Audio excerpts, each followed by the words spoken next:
I want to talk to you about a new study having to do with the costs, the economic costs and the human costs of pollution. Environmental pollution, by which they mean filthy air, contaminated water, is killing more people on our planet every year than all the wars and all the violence, more than the smoking, hunger, or natural disasters, more than AIDS, tuberculosis, and malaria combined.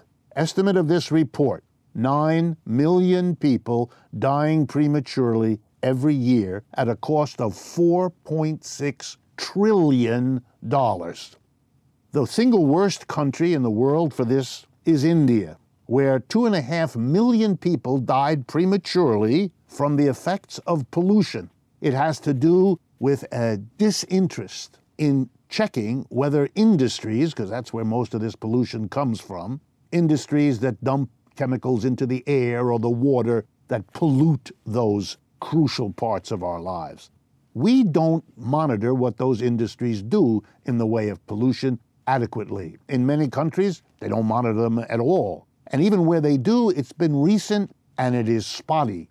And governments, for example, like those of Mr. Trump and the Republicans in the United States, and conservatives in most part of the world, are reluctant, slow, and spotty in making sure that when you calculate whether a company is serving the community or not, you include not just whether it's profitable, but what it is doing to the environment. A company that's profitable but killing children in its environment is a company that ought to be questioned, investigated, and probably stopped, because the net negative impact it has on the society in which it functions is greater than the profit it makes for a relatively few, after all, and even more important than the jobs it creates.